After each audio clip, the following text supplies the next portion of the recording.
Hey everybody, before I get started, I just want to mention a couple of ways that you can engage with me on a more personal level. I have a few avenues set up and I keep focusing on one, and I figured why don't I make a short little video talking about all of them real quick before we get into these episodes. So first thing, Patreon. There's a link in the episode description, in every episode description to the Patreon, as well as a video on the feed called Major Announcement that has all the details of what each tier offers and how much they cost. I implore you to check that out. I offer a lot of cool shit for my patrons.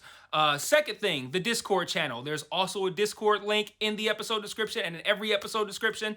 I have multiple channels set up there for each show that I'm covering, and it's a great way to just engage with me. I have a channel set up for MMA talk as well. I'm a big MMA fan, so if you're an MMA fan, you can check that out as well. There's a link to the Discord in the episode description.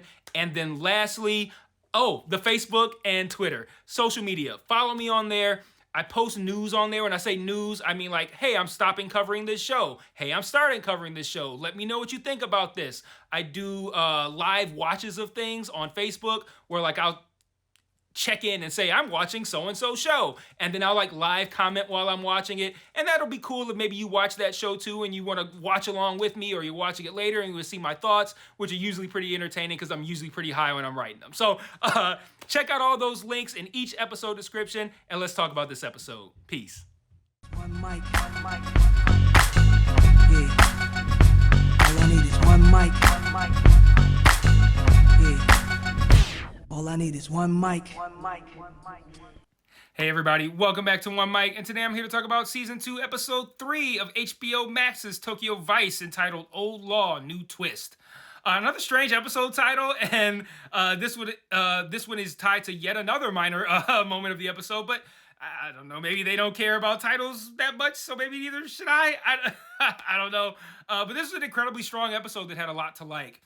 I'm finding each of the plot lines to be pretty compelling so far. Like I said in my video for episodes 1 and 2, I kind of felt like there was a lot of setup here, closing out season 1, setting up a whole lot of different things for season 2.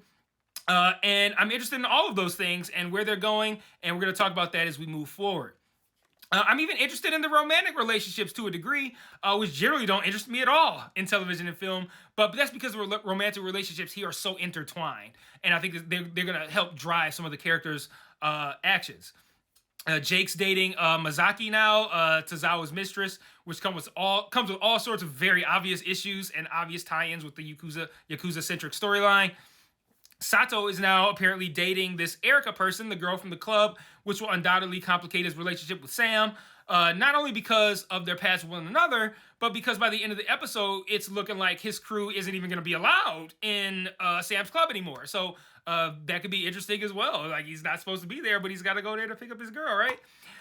And Sam was merely flirting with this big spender, Ono, but now she's escalating that relationship as a means to an end with Ishida. So that's really interesting too. So even the romantic relationships have an added complexity. So that's intriguing to me.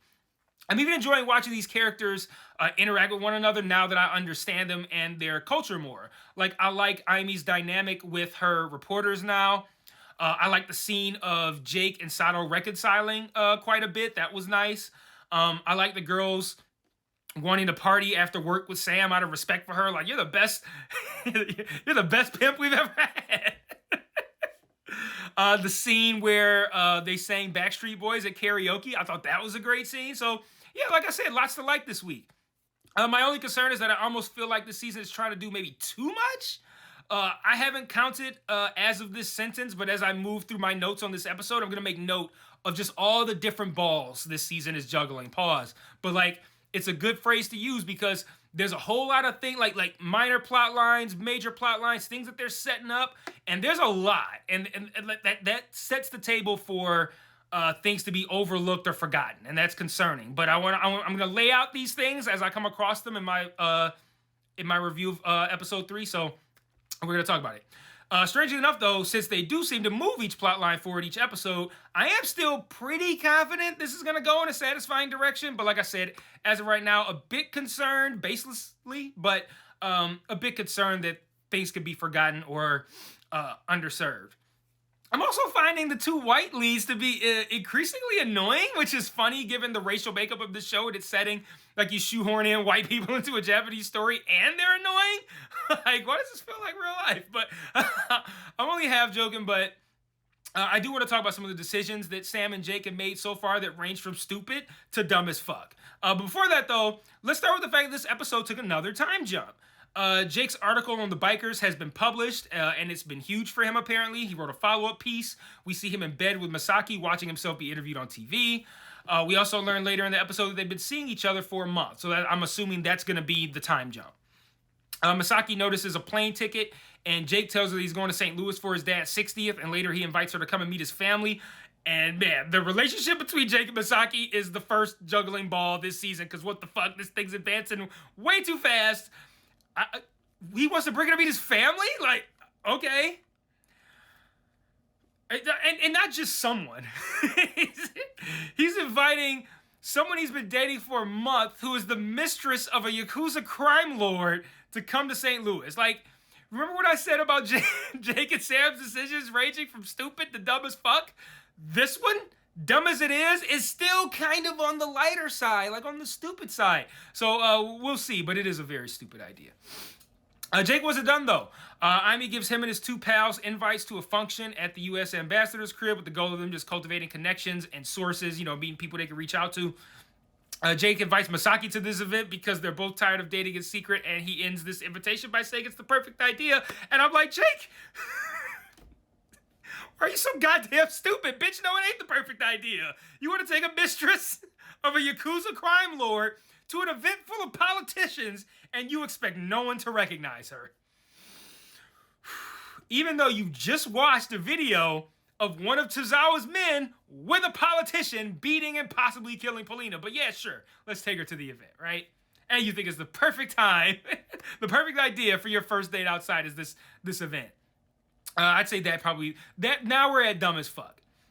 And it plays out how you'd expect. With Masaki seeing someone she thinks will recognize her and leaving, and the episode ends with her sending Jake to voicemail when he tries to call, and then we're hit with the reveal that apparently Tozawa is back. Looking forward to finding out the circumstances of his absence and the circumstances of his return. Where he's been, why he went there, why he's back, all that's the second juggling ball now. What happened with Tozawa, and now what's going to happen going forward. Excuse me. While she was annoying this episode, the Sam plotline was actually one of the strongest, which is rewarding given how little time her plotline got in the first two episodes. Apparently, during the time jump, she's continued to gain the trust of Mr. Ono. If you recall, last week she fired, like I said, the woman Claudine, for stealing against Sato's wishes. By the way, she hired Erica to win Ono back, but he now has interest in Sam, and he invited her to spend time with him outside the club. In this episode, he's putting the full court press on Sam, but she's still resistant. At the same time, Hayama, the Japanese Joffrey Baratheon, shows up at her club with his homies, and he's like mad belligerent. She asks Sato to speak to him, and Sato says he can't do anything about it, and she walks away with an attitude. I like this scene because of the subtext. Like, if you're someone who watches my channel regularly, particularly the Succession videos, you know I like reading between the lines. And yeah, Sato can't do anything about it. Hayama outranks him, and also Hayama doesn't seem like a very reasonable person to me. But you gotta think that even if he could, Sato might not have done it anyway because he's probably still salty sitting there watching her cozying up to Ono. So I kind of like the subtext there. Jake then later meets with Sam, tells her to approach Sato as a friend, ask her for help with Hayama. She does this, but Sato needs to talk to her too. Sam tells Sato she wants Hayama to stop coming to the club, and Sato tells her that Ishida, yeah, he'll do that if you do this one favor for him. He tells her that Ono is working on a mall that's going to be near a railway station. Ishida wants to know where that mall is going to be before they announce the location of the railway station, so that way he can buy up all the surrounding land before it increases in value. And let me tell you, man, Ishida has had some moments of being a true asshole. But I'm not mad at this at all. This is pretty brilliant use of his powers as a Yakuza boss. And I mean, it's not entirely unfair to Sam either. Like, yes, he's asking for way more of her than she is of him, but favor for a favor. Like, you know the culture. You know how they get down. That's what they do. We've seen it. You ask for a favor, you better expect to get asked for one in return. We see it in this episode when Jake asked Sato to protect the biker in prison. So the degree of difficulty of the favor should be a non-fucking factor. I've watched enough Japanese shows and movies in season 1 of this show to know that. So Sam initially refuses, which, again, stupid. I think this is a good deal, but Sato plays what I kind of feel is the trump card when he tells her that she shouldn't have fired Claudine. We're like, what the fuck? What's the big deal here? Sam, she's indignant. She's like, oh, she was stealing from me. I don't tolerate that shit. And Sato replies that she was actually doing the job that Sam is now being tasked with. She was working on Ono to get that same information on the mall, and now she's fired. Thanks a lot, Sam. So since Sam wanted to not listen to Sato and fire Claudine anyway, she now has to pick that job up. And again, fair enough. Told you not to fire her. Your white ass in Japan should just listen to the Yakuza guy, but no, you want to do your own thing. Sato then adds the location of the club is more valuable to Ishida than her club is, to which Sam replies, so now you're threatening me? And listen, I wish I could tell every screenwriter that anytime they write, is that a threat or something similar to that, that what they're responding to should be construed as a threat. But no, Sam, Sato did not threaten you. He told you how Ishida will respond to your denial. I don't like when shows utilize these almost kind of like plug and play phrases and responses that is just like, okay, did you write that only because you've heard it in 90 million other fucking things before? Like, this is where someone would ask if they are being threatened, so let's just write that in there. Problem is, it's not. And even if it was, you're not obligated to write that line into the script for the 9 billionth time. So, I don't know. That is really... Sam just... A lot of, like, illogical, emotion-based reactions. And that irritates me. It's realistic. Everyone's not going to be 100% logical all the time. But no, he was not threatening you. He was literally telling you what is she to say. Like, I'm like... when they say don't shoot the messenger, that she wasn't shooting him, but like, don't accuse the messenger. No, he ain't threatening you. Ishida might be, but he ain't. The fact that Jake and Sam continue to have moments where they stubbornly bring their like American know-it-all arrogance into these situations, it's annoying. Granted, it's a minor irritation, but it does kind of suck that the two most annoying characters right now are the leads. Having said that, I'm really invested in how this is going to play out. Sam meets Ishida at the end of the episode in a great scene. I love the actor who plays him, by the way. And she says that she'll get the info from Ono, but instead of asking for Hayama to not come to the club, she says she wants sole ownership and no Chihara Kai altogether coming to her club. And he agrees, but she still got to pay him 25% over the next 3 months, which is the 3 months was the thing they kind of haggled down to. Sam's relationship with Ono and the Yakuza via the club and how that impacts her relationship with Sato is the third juggling ball this season. Next, I want to talk about what I'm going to call the Yakuza plotline. As the episode opens, some guys from Tozawa's crew show up to collect payment from the people that from episode 1 or it was episode 2 where Hayama showed up. The people that he beat up, and it was like, you ain't fucking with Tozawa no more, you fuck with us now. His crew shows up there. The woman basically tells them as much, like, yo, the Chihara Kai came by and said, we're not to fuck with you no more. But she still pays them. And then when they return, Yabuki, that same guy that the guy who stabbed Sato went to, trying to like make an alliance, giving up Ishida, and that guy said no, and he turned over the guy. He shockingly tells them to return the money and to not go there anymore. And I love this scene because I'm like, wait, hold on, is he really serious about this fucking truce with Ishida? Like, is this for real? And not agreeing with Tozawa's ways. Like, I thought it was a setup, and I still do.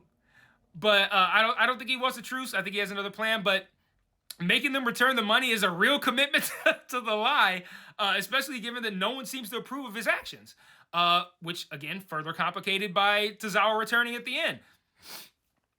What's he going to do when he finds out that Yabuki let Chihara Kai strong-arm him and their clubs or wherever they're collecting money from like that? And that's the fourth juggling ball.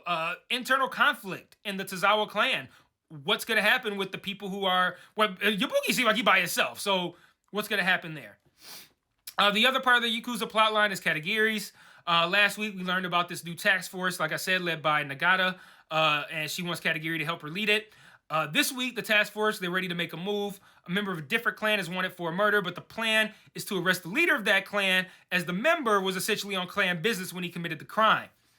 They're going to coerce his henchmen into like initiating physical contact, and they're going to arrest the head of the clan for obstruction of police business, a charge that's usually used for protesters, but as the title says, old law, new twist.